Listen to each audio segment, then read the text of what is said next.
ದಿನ 384. ನಿನ್ನೆ ನಾವು ಆಲೋಚನೆಗಳ ಬಗ್ಗೆ ಸ್ವಲ್ಪ ಮಾಹಿತಿಯನ್ನ ತಿಳ್ಕೊಂಡ್ವಿ ಅಲ್ವಾ. ಈ ಆಲೋಚನೆಗಳು ಹೇಗೆ ಕೆಲಸ ಮಾಡುತ್ತೆ ಅಂತ ಅತಿ ಕಡಿಮೆಯಾಗಿ ನಾವು ತಿಳ್ಕೊಂಡ್ವು. ಯಾಕೆಂತಂದ್ರೆ ಈ ಆಲೋಚನೆ ಅನ್ನೋದು ಒಂದ್ ರೀತಿ ಸಮುದ್ರದಂತೆ. ಎಷ್ಟು ನಾವು ಅದ್ರ ಬಗ್ಗೆ ತಿಳ್ಕೊಂಡ್ರು ಇನ್ನೂ ಸ್ವಲ್ಪ ಇರುತ್ತೆ. ಹಾಗಾಗಿ ನಾವು ತಿಳ್ಕೊಂಡಿರೋದು ಅತಿ ಕಡಿಮೆ. ಆದ್ರೆ ನಮ್ಮ ಮೆದುಳಿನಲ್ಲಿ ಈ ಆಲೋಚನೆಗಳು ಯಾವಾಗ ಇರೋದಿಲ್ಲ, ಇದ್ರ ಬಗ್ಗೆ ಸ್ವಲ್ಪ ತಿಳ್ಕೊಳ್ಳೋಣ. ಬೆಳಗ್ಗೆ ಕಣ್ಣು ಬಿಟ್ಟ ತಕ್ಷಣವೇ ಪ್ರಾರಂಭ ಆಗುತ್ತೆ ಆಲೋಚನೆಗಳ ಸರಮಾಲೆ. ಬೆಳಗ್ಗೆ ಕಣ್ಣು ಬಿಟ್ರೇನೆ ನಮ್ಮ ಆಲೋಚನೆಗಳು ಶುರುವಾಗುತ್ತೆ. ಇದು ಒಂದು ದಿನಕ್ಕೆ ಸುಮಾರು ಒಬ್ಬ ಮನುಷ್ಯನಿಗೆ 60,000 ಆಲೋಚನೆಗಳು ಬರುತ್ತೆ ಅಂತ ವಿಜ್ಞಾನಿಗಳು ಅಂದ್ರೆ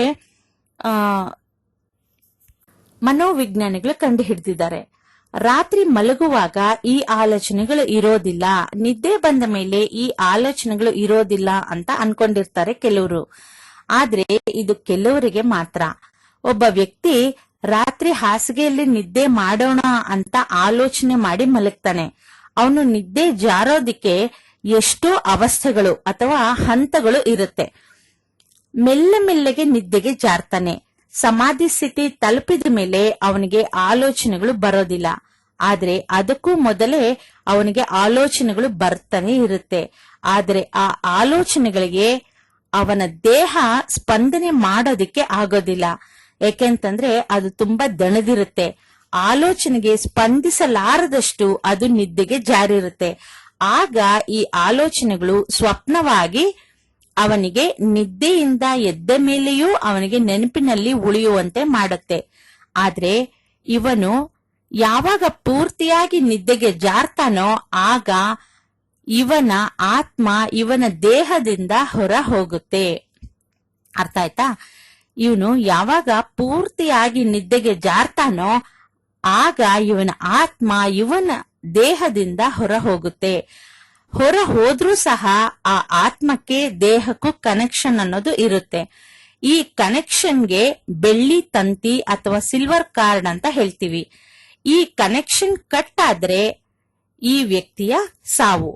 ಈ ಕನೆಕ್ಷನ್ ಇದ್ದಾಗ ಮಾತ್ರ ಇವನು ಉಸಿರಾಡ್ತಾ ಇರ್ತಾನೆ. ಈ ಕನೆಕ್ಷನ್ ಕಟ್ ಆಗ್ಬಿಟ್ರೆ ಇವನ ಮರಣ. ಅದಕ್ಕಾಗಿನೇ ಅತಿ ಸಣ್ಣ ಮಕ್ಕಳು ನಿದ್ದೆ ಮಾಡೋವಾಗ ಅಥವಾ ಯಾವುದೇ ವ್ಯಕ್ತಿ ನಿದ್ದೆ ಮಾಡೋವಾಗ ಎಬ್ಬಿಸಬಾರ್ದು ಅಂತ ಹೇಳ್ತಾರೆ. ಈ ಆತ್ಮ ಈ ಶರೀರ ನಿದ್ದೆಗೆ ಜಾರಿದ ತಕ್ಷಣ ಹೊರ ಹೋಗಿ ತನಗೆ ಎಲ್ಲೆಲ್ಲಿ ಬೇಕೋ ಅಲ್ಲೆಲ್ಲಾ ಸುತ್ತಿ ಯಾವಾಗ ಎಚ್ಚರವಾಗುತ್ತೋ ತಕ್ಷಣ ಅಂದ್ರೆ ಫ್ರಾಕ್ಷನ್ ಆಫ್ ಸೆಕೆಂಡಿನಲ್ಲಿ ಬಂದು ಈ ಶರೀರ ಸೇರ್ಕೊಂಡ್ಬಿಡುತ್ತೆ. ಇದು ಹೊರಗೆ ಹೋದಾಗ ಇದರ ವೇಗ ಎಷ್ಟಿರುತ್ತೆ ಅಂತಂದ್ರೆ ನಿಮ್ಗೆ ಊಹಿಸೋದಕ್ಕೂ ಸಾಧ್ಯ ಇಲ್ಲ. ಅಷ್ಟು ವೇಗವಾಗಿ ಇರುತ್ತೆ. ಅಂದ್ರೆ ಮನಸ್ಸಿಗೆ ಎಷ್ಟು ವೇಗ ಇದೆಯೋ ಅಷ್ಟೇ ವೇಗ ಇದಕ್ಕೂ ಇರುತ್ತೆ. ಇದೆಲ್ಲ ಸಾಮಾನ್ಯ ವ್ಯಕ್ತಿಗಳ ವಿಷಯ ಆಯ್ತು. ಇನ್ನು ಸಾಧನೆ ಮಾಡುವವರ ವಿಷಯಕ್ಕೆ ಬಂದ್ರೆ ಇವರಿಗೆ ಲೋಕದ ವಿಷಯವೆಲ್ಲ ತಿಳಿಯುವ ಕುತೂಹಲ. ಇಂತಹವರ ತಮ್ಮ ಧ್ಯಾನದಲ್ಲಿ ಅವರ ಆತ್ಮವನ್ನು ಹೊರಗೆ ಕಳಿಸಿ ತಮಗೆ ಬೇಕಾದ ಜಾಗಕ್ಕೆ ತಮ್ಮ ಆತ್ಮವನ್ನು ಕಳಿಸಿ ತಮಗೆ ಬೇಕಾದ ವಿಷಯವನ್ನು ಜ್ಞಾನವನ್ನು ಪಡಿತಾರೆ. ಅಷ್ಟೇ ಅಲ್ಲ, ಶರೀರಧಾರಿಯಾಗಿ ಈ ಭೂಮಿ ಮೇಲೆ ಇರುವವರ ಬಳಿ ಮಾತಾಡ್ತಾರೆ. ಅಷ್ಟೇ ಅಲ್ಲ, ಸತ್ತ ವ್ಯಕ್ತಿಗಳ ಬಳಿಯೂ ಇವರು ಮಾತಾಡ್ತಾರೆ. ಇನ್ನು ಅನೇಕ ತಮ್ಮ ಜ್ಞಾನಕ್ಕೆ ಅಭಿವೃದ್ಧಿ ಬೇಕಾದ ಎಲ್ಲಾ ಮಾಹಿತಿಗಳನ್ನು ಇವರು ಈ ರೀತಿ ಪಡಿತಾರೆ. ಧ್ಯಾನದಲ್ಲಿ ತಮ್ಮ ಆತ್ಮವನ್ನು ಎಲ್ಲಿ ಬೇಕೋ ಅಲ್ಲಿ ಕಳಿಸೋದಿಕ್ಕೆ ಆಸ್ಟ್ರಲ್ ಟ್ರಾವೆಲ್ ಅಂತ ಹೇಳ್ತಾರೆ. ಮತ್ತೆ ನಾವು ಹಿಂದಕ್ಕೆ ಹೋಗೋಣ. ಅಂದ್ರೆ ಮತ್ತೆ ಈ ಆಲೋಚನೆಗಳ ವಿಷಯಕ್ಕೆ ಬರೋಣ. ಈ ಆಲೋಚನೆಗಳು ಮೆದುಳಿನಲ್ಲಿ ತರಂಗಗಳಂತೆ ಓಡ್ತಾ ಇರುತ್ತೆ. ಈ ರೀತಿಯಾಗಿ ಓಡಾಡುತ್ತಾ ಇರುವಾಗ ಮೇಲಿಂದ ಬರುವ ಪ್ರಾಣಶಕ್ತಿ ವಾಯು ಅಂತಂದ್ರೆ ಕಾಸ್ಮಿಕ್ ಎನರ್ಜಿ ಈ ಮೆದುಳಿನಲ್ಲಿ ಹೋಗೋದಿಕ್ಕೆ ಸಾಧ್ಯ ಆಗಲ್ಲ. ಈ ಕಾಸ್ಮಿಕ್ ಎನರ್ಜಿ ಅಥವಾ ಪ್ರಾಣವಾಯುವೇ ನಮ್ಮ ಜೀವಕ್ಕೆ ಆಧಾರ. ನಮ್ಮ ಇಡೀ ದಿನಕ್ಕೆ ಬೇಕಾಗುವ ಶಕ್ತಿಯನ್ನು ಹೊಂದಿಸಿಕೊಡುತ್ತಾ ಇರುತ್ತೆ. ನಾವು ತಿನ್ನುವ ಆಹಾರ ನಮ್ಮ ಈ ಬಾಹ್ಯ ಶರೀರವನ್ನು ರಕ್ಷಿಸಿದರೆ ಈ ಪ್ರಾಣಶಕ್ತಿ ವಾಯು ನಮ್ಮ ಜೀವಕ್ಕೆ ಆಧಾರ. ಹೀಗಿರುವಾಗ ಈ ಮೆದುಳಿನಲ್ಲಿ ಆಲೋಚನೆಗಳು ತರಂಗಗಳಂತೆ ಓಡಾಡ್ತಾ ಇದ್ರೆ ಈ ಪ್ರಾಣಶಕ್ತಿ ವಾಯುವಿಗೆ ಒಳಗೆ ಹೋಗೋದಿಕ್ಕೆ ಅಡ್ಡಿ ಆಗತ್ತೆ. ಯಾವಾಗ ಆಲೋಚನೆಗಳು ನಿಲ್ಲುತ್ತೋ ಆಗ ಅದಕ್ಕೆ ಒಳಗೆ ಹೋಗೋದಿಕ್ಕೆ ದಾರಿ ಆಗುತ್ತೆ.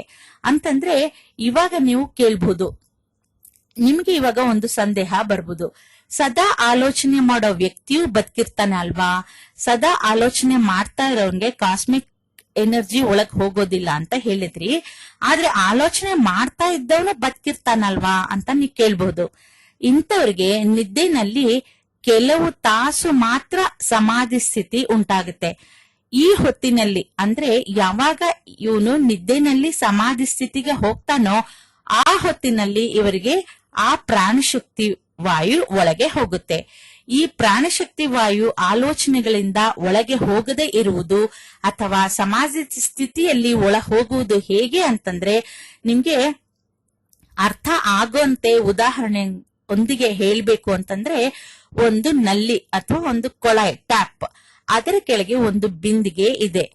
ಈ ಕೊಳಾಯಿಂದ ನೀರು ಬೀಳ್ತಾ ಇದೆ ಅಂತಂದ್ರೆ ಇದೇ ಕಾಸ್ಮಿಕ್ ಎನರ್ಜಿ ಅಂತ ನೀವು ಊಹೆ ಮಾಡ್ಕೊಳ್ಳಿ. ಈಗ ನೀವು ಆಲೋಚನೆಗಳು ಅಥವಾ ಒಂದು ತಟ್ಟೆಯನ್ನು ಆ ಬಿಂದಿಗೆಗೆ ಅಡ್ಡ ಹಿಡಿದು ಬಿಟ್ಟಾಗ ಏನಾಗುತ್ತೆ, ನೀರೆಲ್ಲ ಹೊರ ಚೆಲ್ಬಿಡತ್ತೆ. ಅದೇ ರೀತಿ ಆಲೋಚನೆಗಳು ತರಂಗಗಳಂತೆ ಓಡಾಡ್ತಾ ಇದ್ದಾಗ ಈ ಕಾಸ್ಮಿಕ್ ಎನರ್ಜಿ ಹೊರ ಚೆಲ್ಲಿ ಹೋಗ್ಬಿಡತ್ತೆ. ಬಿಂದಿಗೆಗೆ ಒಂದು ತಟ್ಟೆ ಅಡ್ಡ ಇಟ್ಟುಬಿಟ್ರೆ ಹೇಗೆ ಕೊಳಾಯಿಂದ ಬರೋ ನೀರು ಹೊರ ಚೆಲ್ಬಿಡುತ್ತೋ ಹಾಗೆ ಮೇಲಿಂದ ನಮ್ಗೆ ಪ್ರಾಣಶಕ್ತಿ ವಾಯು ಬರೋಂಥದ್ದು ನಮ್ಮ ಈ ಆಲೋಚನೆಗಳಿಂದ ಅಡ್ಡಿಯಾಗಿ ಅದು ಹೊರ ಚೆಲ್ಲಿ ಹೋಗಿ ನಮ್ಮ ಒಳಗಡೆ ಹೋಗದಂತೆ ಮಾಡುತ್ತೆ. ನಿಮ್ಗೆ ಅದು ದಕ್ಕೋದಿಲ್ಲ, ಈ ಎನರ್ಜಿ ನಿಮ್ಗೆ ದಕ್ಕೋದಿಲ್ಲ. ಯಾವಾಗ ಒಂದು ತೆಳು ಬಟ್ಟೆಯನ್ನ ಬಿಂದಿಗೆ ಮೇಲೆ ಹಾಕ್ತಿರೋ ಆಗ ಸುಮಾರು ಮುಕ್ಕಾಲು ನೀರು ಬಿಂದಿಗೆಯಲ್ಲಿ ಹೋಗುತ್ತೆ. ತೆಳು ಬಟ್ಟೆ ಅಂತಂದ್ರೆ ಸ್ವಲ್ಪ ಆಲೋಚನೆಗಳು ಕಡಿಮೆ ಇದ್ದಾಗ ಈ ಕಾಸ್ಮಿಕ್ ಎನರ್ಜಿ ಒಂದು ಮುಕ್ಕಾಲ್ ಭಾಗ ಅಷ್ಟು ಒಳಗಡೆ ಹೋಗುತ್ತೆ. ಆದ್ರೆ ಯಾವಾಗ ಪೂರ್ತಿಯಾಗಿ ಆ ತೆಳು ಬಟ್ಟೆಯನ್ನು ಬಿಂದಿಗೆಯಿಂದ ತೆಗೆದು ಬಿಡ್ತಿರೋ ಆಗ ಪೂರ್ತಿ ನೀರು ಆ ಬಿಂದಿಗೆಯಲ್ಲಿ ಬೀಳುತ್ತೆ. ಅಂದ್ರೆ ಯಾವಾಗ ನೀವು ಸಮಾಧಿ ಸ್ಥಿತಿಯನ್ನು ಧ್ಯಾನದಲ್ಲಿ ತಲುಪ್ತಿರೋ ಆಗ ಸಂಪೂರ್ಣ ಕಾಸ್ಮಿಕ್ ಎನರ್ಜಿ ಅಥವಾ ಪ್ರಾಣಶಕ್ತಿ ವಾಯು ಒಳಗೆ ಹೋಗೋದಿಕ್ಕೆ ಅವಕಾಶ ಆಗತ್ತೆ. ಇನ್ನು ನಾಳೆ ಮುಂದುವರಿಸಿನಿ. ನಮಸ್ಕಾರ. ಹರಿ ಓಂ.